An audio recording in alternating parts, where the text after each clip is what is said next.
Hello, my name is Dana Marsden, and I am the middle school instructional technology coach. And today I'm going to go through how to integrate Gale, which is a reading and research database, with Canvas. So what is Gale? It's a reference library. It's a source of current information in the form of audio, video, images, newspaper websites, magazines, academic journals. They're trusted resources. They're vetted. They're organized by searchable reading levels, and they have quite a bit of tools that allow for equal access for all students with translation tools, text-to-speech, highlighting, and citation tools.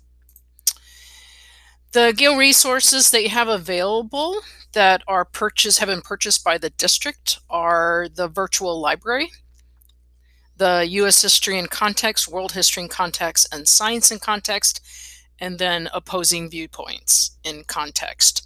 The virtual library is like a source of books, reference books, textbooks kind of resources. And U.S. History, World History, and Science in Context and Opposing Viewpoints all pull from that, as well as other resources.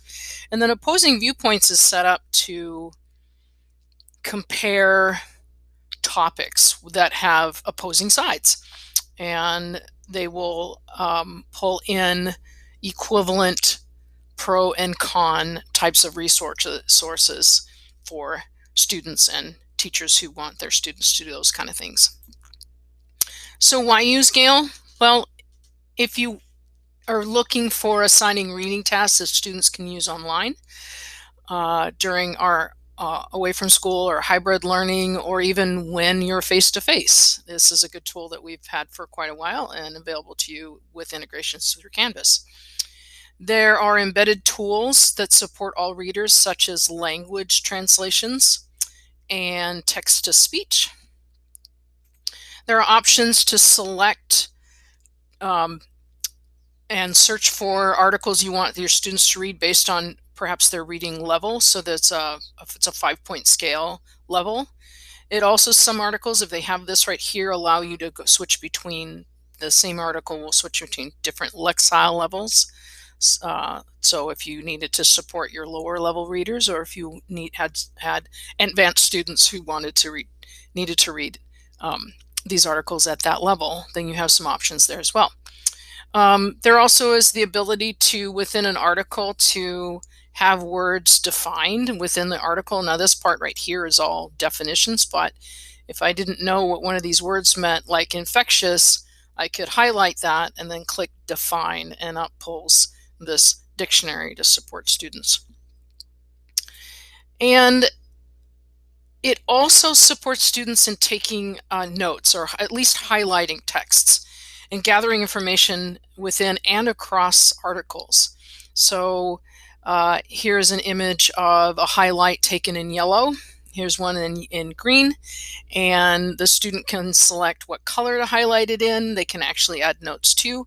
As a teacher, I can assign that I want all the vocabulary to be highlighted in purple, and I want them to identify what the main idea within a paragraph is, perhaps in yellow.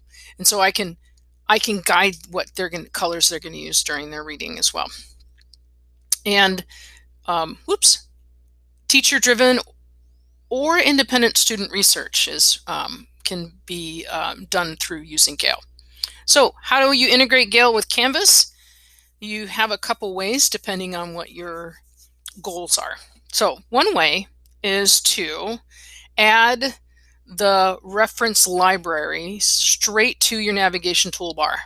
And this is the list of the direct access buttons for students and families. And so if you have a course where you are constantly having students doing their own research, then you could add it to this reference bar, this navigation bar on the left-hand side. We do want to keep this bar the number of things on this in this navigation as small as possible, based on feedback from our families and students. And that also, if a student needs an e-reader to be able to understand the page, the longer this navigation bar is, then the more difficult it is to get to actual content of the page. This video will take you through the steps that you need to do to go through and add it to a navigation bar, and this is also linked in the module for this topic. You can also embed or link articles for assignments, and this video again will go through the specific steps and show you, walk you through it.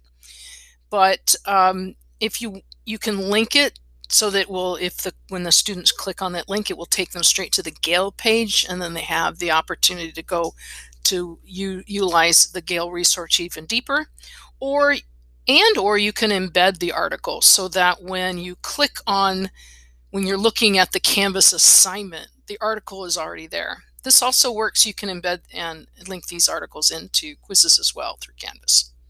And this video will show you that too. And this also is linked in the module for this workshop. All right, so what next?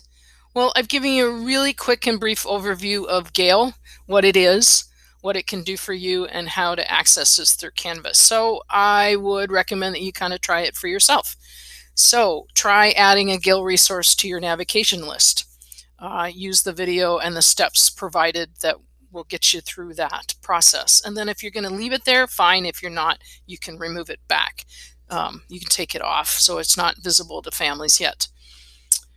You can create a new assignment and embed an article or link by searching through Gale yourself and finding that article you would like to use. And then finally, would you please complete the reflection task on the next screen? I will also include it as a link in the module you're working on. Okay, so there's that reflection page in the link. So questions or needing assistance for Gale and understanding the Gale resource and actually having your librarian actually support you maybe in pulling materials together for you through Gale, talk to your librarian. They have been, they know this quite well and will support you in those kind of research projects. And then, as always, you can always reach out to your school's instructional coach. Thanks for listening.